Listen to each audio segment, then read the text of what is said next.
Welcome to another episode of Sheffy's Sandbox. Sometimes I like to share with you guys recordings of readings that I have, partly so that you get an idea of the reader's style and you can decide whether or not you are attracted to that energy and if you would like a reading done yourself. I listened completely fascinated by this reading from Dana Augustine, aka the Self-Help Witch. She was running a giveaway. So I jumped through the hoops and was entered in the giveaway and I won. I loved that. I've said this several times before, but one of my primary love languages is gifts. I love great surprises. One of the things that was part of that gift package was she had partnered with Emily, I believe it is, and I'll link her in the show notes, but it came with the Sacred Space affirmation deck. So I look forward to carving out some time and digging into that. Also part of that, I got a personalized reading from Dana, which this will be the recording that you get to listen to today. And then part of that was a notion. And I think when I have her on the podcast, I have some questions to ask her about Notion. It seems like so many people are wild about Notion dashboards. And I'm thinking it's similar to the whole mania with Mac users as opposed to Android. There's people who are very enthusiastic about certain things. And I don't know that I have necessarily hit the groove with it to find it my thing. So I'm going to be asking her about that. So again, this serves a couple of purposes. You get to sense her energy, how she does a reading, see if you would want to book her for yourself. And then secondly, if it causes you to think of any questions you have about astrology that you would want to ask, hit me up with a question, send me a DM, because I will be having her on for an interview come Tuesday of next week. And I can look at the calendar real quick. That is going to be the 14th, Tuesday the 14th. So if you want to get your question in before then, I would be happy to pass it on and see what she says. I have different questions to ask her about this whole Saturn in retrograde transit that we are all experiencing. And also the question of a solar return chart. Is that the same thing as a progressed chart reading? Because last year, you guys know that I aired the solar return reading I had done by Spirit Sis, and I want to continue doing that every year and maybe get it done by different readers. So again, I can share that with you guys and you can kind of, like I said, get a taste of different people and see, who resonates with you. So anyway, enjoy this intimate look into my natal chart. And yeah, let me know if you have any questions for Dana. Hey April, it's Dana from Self-Help Witch, and I'm here with your birth chart reading. Thank you for your patience. We've got an inspection happening at my house in 2 days that we've been frantically trying to get ready for. So anyway, I'm happy to give this to you. I hope that it's helpful. And I'm just going to start with a little bit of like my philosophical background, just so you kind of get an idea of where I'm coming from, since there's a lot of different ways to practice astrology.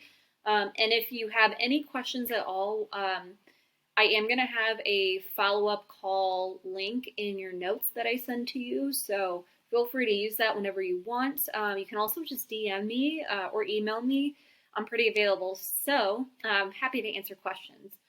So just to kind of start with how I approach the chart, I practice and have studied Hellenistic astrology. I do include, and that's ancient astrology, like Greek techniques and things like that. However, I do incorporate the modern planets, so that's Uranus, Neptune, Pluto. I do talk about Chiron and So I'm not like purely Hellenistic, but I do tend to approach the chart in a Hellenistic way, which is to say I don't think that you are your birth chart. In fact, most of the chart is actually not about you. It's about the context, the karmic spiritual context of your life. And it tells the story of your life, like that your spirit is here to live out. So through studying how the planets are situated within the chart, we can understand the path that your spirit is here to be on and the lessons you're meant to learn. And it can also really name and validate some of the harder things that we've went through. At least that's been my experience. So with that, let's start with your sun in Cancer in the 9th house. So the sun tells us about our spirit. It's that part of us that's unchanging, that lights us up. So it's our unique gifts. It's our purpose in a general sense. It also speaks to the plot line of our lives, so the themes that are going to come up in our lives over and over again. It can also speak to father figures. Your sun is in Cancer. So sun in Cancer people are naturally nurturing, they're caring, they're giving, they're also creative. You probably know, if you're into astrology, that the first day of Cancer season is the summer solstice. It's when the sun is at its highest in the sky. So what that implies symbolically is that, immediately after the peak, it immediately starts descending, right? So from our point of view, the sun is getting closer, and that's meant to to the earth, I should say, and that's meant to represent spirit coming into matter. Spirit, the sun, descending into matter. The earth / the moon also represents the earth and matter as well. So all that to say, that can tell you a lot about the themes of a sun in Cancer person. It's going to have a lot to do with manifesting things, with bringing, specifically for you, philosophies and ideas into the material world, because your sun in Cancer is in the 9th house. Now, actually, the 9th house, the sun rejoices there. This is known as the house of God, quote unquote, because it's the house of the higher mind. It's the house of spirituality, of doctrine, of divination, actually, and astrology as well. So that also gives you an idea of the kinds of themes that you might have experienced and will continue to experience in life, because the houses tell us about how the energy of the sign and planets play out. A little side note, I forgot to mention that I use the whole sign house system. A lot of people use Placidus. Hellenistic astrology uses the whole sign system. I can explain that in a different video, or we can talk about it if you're curious about that, but I just wanted to note that in case your chart looks slightly different than what you're used to seeing if you use Placidus. So anywho, your sun is in the 9th house, which, as I said, is of higher learning, spirituality, and long distance journeys, whether that be literal traveling or the kind of philosophical mind traveling you do when you're exploring a new idea. So someone with the sun in the 9th house is going to be naturally curious, interested in spiritual philosophies, perhaps religious, right? Or interested in religion and exploring ideas around religion and doctrine. Also might just have a variety of religious and spiritual experiences throughout life. And there are other things in your chart that point to religion or some kind of strict doctrine being a factor, which we'll get to. So let's talk about your moon. The moon, so if the sun represents our spirit, the moon represents our embodied state. It points to our material existence, like our bodies, our emotions, the context of our lives. So whereas the sun was the plot line of the life, the themes, the moon is going to tell us more so how it actually plays out, how we embody the spirit of the sun, right? So our emotions, the context, and then I can also speak to mother figures. So your moon is exalted. And just a little primer on words like exalted, domicile, detriment. I'm not sure how familiar you are with astrology. I'm guessing because you are in holisticism, you've looked at your chart before, but in case you're not familiar with these terms, basically planets do better or worse in a given sign based on the affinity it has with that sign. So for you, we're talking about the moon in Taurus. The moon is exalted in Taurus, and that's like the moon is at its bestie's house. It's not the moon's house. The moon's house is Cancer. So the moon's not in its home, but it's in its best friend's home. So it knows where all the snacks are. It knows where the blankets are. It feels welcome there, right? It knows everybody there. And it has access to its resources in a different kind of way. So it's not its own resources, but it's able to access resources in general. So what does that mean? The moon is very comfortable here. And why might the moon be comfortable in Taurus? Because Taurus is all about stability, and that's what the moon wants. It wants routine, it wants repetition, it wants to feel safe, nurtured, and comfortable. And Taurus is very methodical, very stable, very embodied. And we just said that the moon represents the embodied state, so of course the moon does great in Taurus. The moon is approaching a conjunction with your descendant point, and it's also co-present with Chiron. So this, I think, is interesting. We're in the 7th house of committed partnerships, and this reads to me like Chiron's about healing, right? So Chiron's about healing. Your descendant line is about other people. It's about consummating things, finishing things, and it's in your 7th house of partnerships. And then Uranus just came out of my mouth. I don't know why. Very Uranus moment. So the moon is there with your descendant and with Chiron. So this tells me that your partnerships will be healing because the moon is in such a great place here.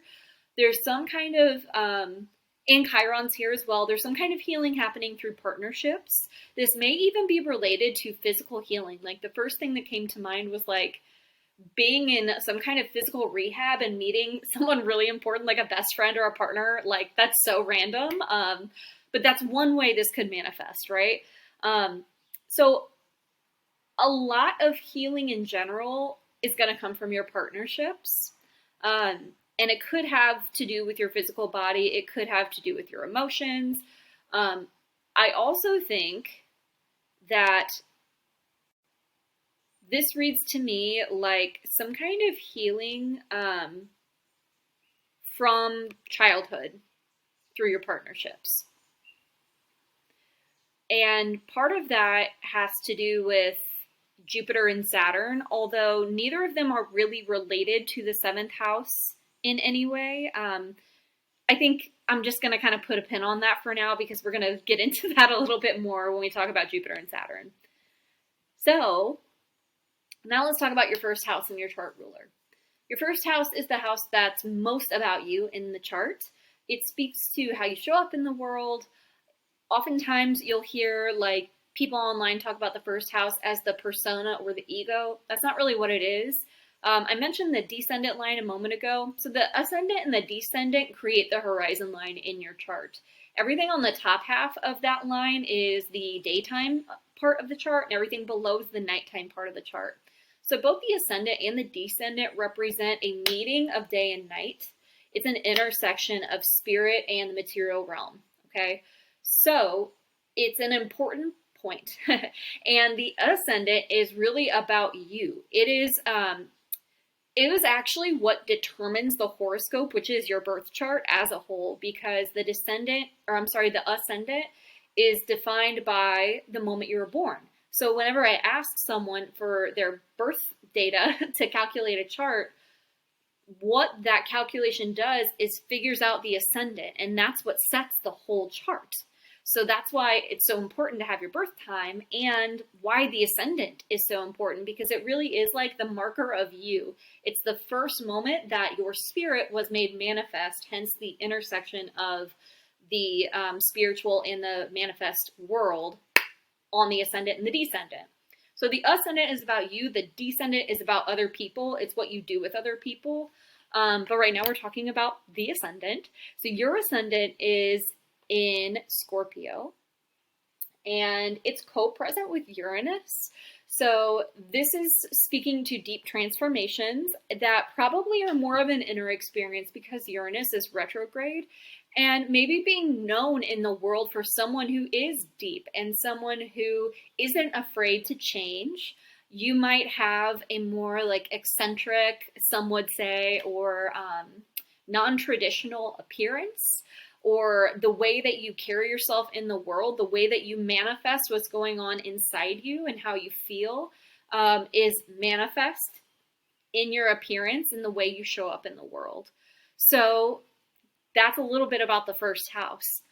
Now, I've kind of alluded to the fact that all of the signs are ruled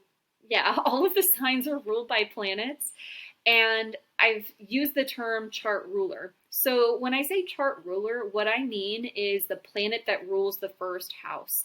And in this case, your first house is Scorpio. The planet that rules Scorpio is Mars. So your Mars is in the 8th house at 15 degrees. So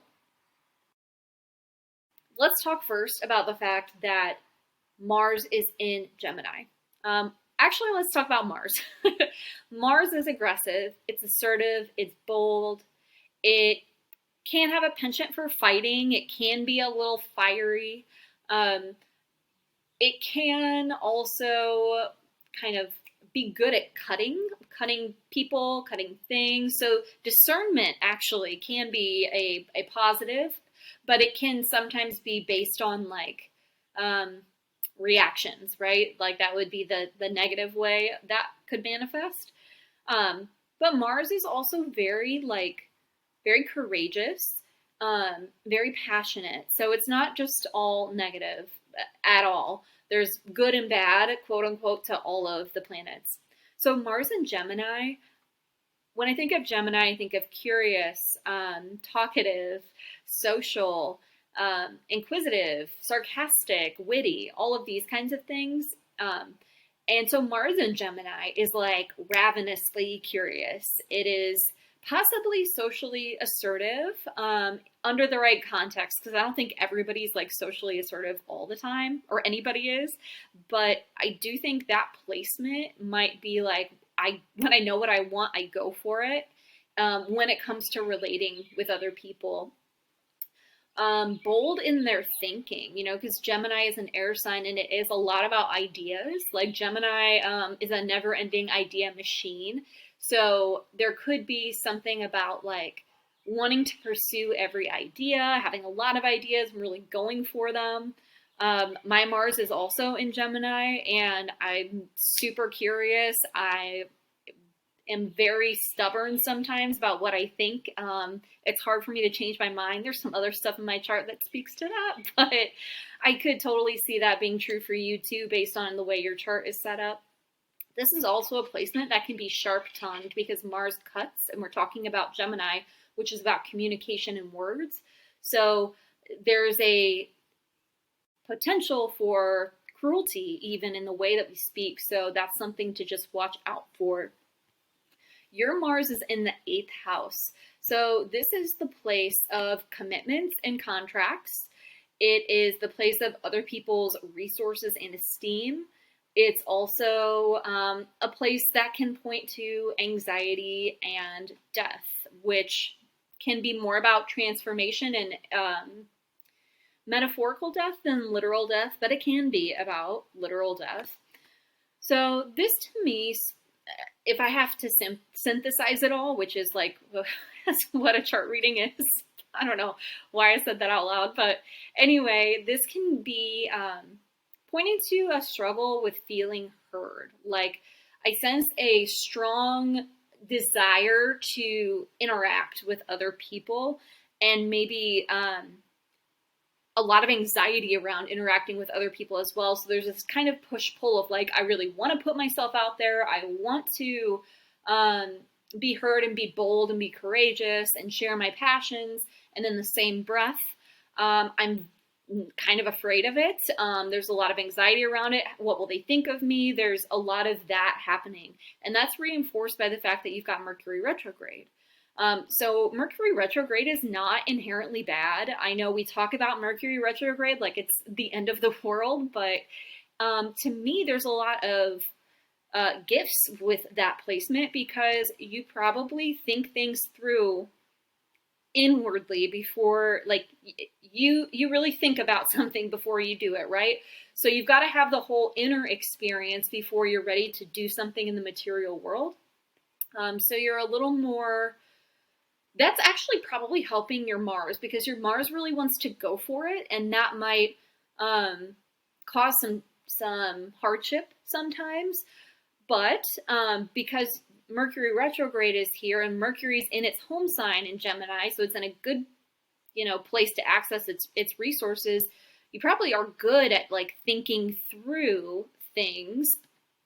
So you've got some restraint that's helping Mars a little bit, to not be too bold, too anxious, right? Because again, we're in the house of anxieties. So this Mars might manifest as like a very manic mind. And Mercury is in a strong place to say, well, let's think about this, right? So you might be good at just kind of navigating those anxious thoughts for yourself. Or maybe you've gotten good at it throughout your life, right? Because that's what life is. It's just like learning a series of lessons. So Mercury is helping you to learn those lessons. Okay, let's move on to the feature of your chart that I noticed right away, which was Jupiter and Saturn conjunct in the 12th house. So I'm going to break this down, but just kind of a summary is you have an exalted Saturn in the 12th house, so a very strong Saturn. And Jupiter is 2 degrees behind it, approaching a conjunction.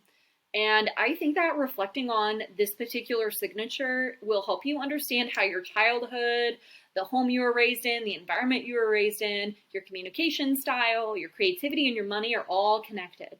So here we go. We'll start with Jupiter and Libra in the 12th house. So Jupiter, as you probably know, is the bringer of abundance, but also of unity and cohesion. Jupiter sees the big picture and it brings things together. Jupiter is also about faith and hope because it's affiliated with Zeus. So it's really like the big picture, the big vision, and that kind of thing. Now, Jupiter in Libra is about weighing. It's about diplomacy and it's about discernment. So it's skilled, Jupiter in the sign is skilled at seeing all sides of an issue because that's what Jupiter's interested in anyway. But Jupiter in Libra is not going to favor one side or the other. It's going to be good at being objective. It's logical, it's thoughtful, and it definitely is going to consider all sides of an issue before making a choice about something. The 12th house is also the house of the unseen, the hidden, the sequestered, and the alienated. So that means that Jupiter is going to possibly feel separate from you, like all this kind of abundance, this kind of unity, this kind of cohesion. It might be hard for you to feel it sometimes. It might feel like it's like, why is this happening to me, right? Like that might be something that comes up a lot. And I'm kind of just going to wait to say more on this because what I say about Saturn is going to help explain a little bit more. So let's talk about why this is a very strong Saturn. And I would say, I'm going to go ahead and say definitely the strongest energy in your chart. So Saturn is, as I said, exalted. Just like the moon is exalted in Taurus for you, which actually the moon might be your strongest planet. I take that back. But Saturn is exalted as well because it does well in Libra. And why would it do well in Libra? Well, Libra, as I said, is all about discernment and kind of deciding what stays and what goes. If you think about the beginning of Libra season being the fall equinox, that's when light and day are equal, but light is becoming less and less. So this is also the time of the harvest where we have to kind of decide like what we keep and what we get rid of, what we store, what we don't need anymore. It's a time of shedding. And so Saturn is really good at that because Saturn also separates. And Saturn is related to and represents darkness. So when darkness takes over, that's when Saturn's like, ooh, I'm here. I'm ready to live. So all that to say, Saturn is really strong in Libra. And it also is strong because it's in the house it rejoices in. So in the ancient system, certain planets rejoice in certain houses. So Saturn is said to rejoice or feel really good in, kind of like an exaltation, the 12th house, which was called the house of bad spirit. So that means that energy in this house can make us feel unseen. We can also feel or be put in situations where we feel separate, alone, or isolated. So let's kind of put these planets together along with the fact that Pluto is here.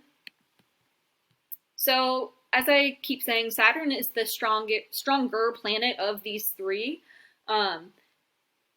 Jupiter is still helping though. So Jupiter is known as the greater benefic, which just means it's usually like the most positive planet in a chart. So it's helping. It's helping kind of lessen the burden that Saturn might bring. The responsibility that Saturn might make you feel you have. There's kind of like a sense of hope and purpose around it. Some kind of faith that like things are going to get better, or maybe this is for a reason. There's something that's making that burden of Saturn feel a little less heavy. This is also emphasized by the fact that Venus rules Libra. So we can always look to a ruling planet of a sign/house to get more details about the manifestation of that energy. So your Venus is in Cancer in the 9th house, which brings up, one, Venus, other people, some kind of relationship, and two, this having to do with your philosophy, philosophical views, your religion, where you've been, your long distance travels, anything like that. Spirituality was the first thing that came to mind to me. But because this Venus in the 9th house of the higher mind is ruling the 12th, it makes me think that there's some other person, some like teacher maybe, or a religious figure, something like this, who really helped with whatever difficulty this 12th house situation brought you. Like there was maybe a trusted adult who really helped you get through, or really like renewed your spirit, or gave you something to feel hopeful about. Now, Pluto is here to facilitate catharsis. It's here to clear things out. It's like a zoning of whatever house it's in. And in this house, the house is a house of the unseen. It's like bringing everything to the surface. I think of like, just water rising, where like whatever was at the bottom kind of like comes up. That's very much Pluto in the 12th. So especially with Saturn here, Pluto and Saturn can facilitate like some kind of test. And because we're in the 12th house, I get the sense that you might feel isolated, like you're being tested and you have to like take certain actions that make you feel separate from people, that kind of isolate you from the group, which obviously can feel really difficult. There's some kind of natural clearing of things. Especially because we're in the sign of Libra, where it's about deciding what stays and what goes. We're at the harvest. What do we keep? What don't we need anymore? And like, I feel like you're having to make that decision over and over again in your life about deciding what stays, what goes, and having to have boundaries, but also knowing that those boundaries are important for you, and that they're going to help you like feel better, and they're in support of the vision. So that's Saturn and Jupiter together, right? Okay, so I want to talk about the fact that Saturn rules your 3rd and 4th houses. Because we have such a strong Saturn, and it's in the 12th house, we want to know, how is that energy going to manifest? And we can, again, look to Saturn's ruling signs to see kind of where that will show up. So your 3rd house is about communication in the local environment that you find yourself in. It's like how we do things around here. And I personally like to think of the 3rd house in opposition to the 9th, because that's the axis that it's on. I think it's really like useful to think of it that way. So whereas the 3rd house is the house of ritual, routine, daily going about, your communication, the 9th house is about your higher learning, your long distance travels, your long-term visions. And what's interesting about this is the moon was said to rejoice in the 3rd house. It was known as the house of goddess. And the sun was said to rejoice in the 9th house, the house of God. So again, we have this motif of the sun being spirit, the moon being the embodied state. And the third house is really about like how you every day go about your life. I know that's like really abstract, but it has a lot to do with your environment, right? Like the effect the environment has on you, I think is a way we could say this. And then your fourth house is about your family. It's about your ancestry. And it's also about the hidden private self. It's the lowest part of the chart. So it's the most dark because remember the bottom half of the chart is the nighttime part. So with that, we can deduce, because Saturn rules the third and the fourth, that whatever kind of test is making you feel separate, whatever isolation or discernment or responsibility or burden you're having to bear that you maybe feels unseen by others or causes you to be isolated from the group, is coming from the way that you were raised, the local environment you find yourself in, and your family. Like these things are going to be interconnected. The first example I thought for when I thought of Saturn trining your third house specifically, because not only does Saturn rule your third house, it's making a trine, which is a supportive aspect. And Saturn also rules your third house, as I keep saying. So the first thing I thought of with this was having to move a lot. Possibly being in the foster care system. That's like very specific and likely not your case just because it's so specific. But as I reflect on the placements, I think of examples of ways they could show up. So there's something like this where you're feeling separate from everybody else growing up, or there's something that's keeping you separate. And it's affecting your environment. It's also affecting your family because we're talking about the fourth house. And because we're talking about the fourth house, which is also the private self, it's making me think about you in your spirit feeling separate from people and feeling hidden and unseen and maybe not recognized in the way you want to be, particularly by family and the people that you're closest with. So that's what I'm getting from this. I also get the sense, and this could be too specific as well, but just that you grew up in a very strict environment because Saturn is so strong, because Saturn's got this connection to your fourth house, and because there's an emphasis on spirituality, specifically with what's going on in the ninth house. I just get the sense that religion has been a big part of your life, that maybe there was a strictness in the home that kind of has something to say about this feeling of isolation in the 12th.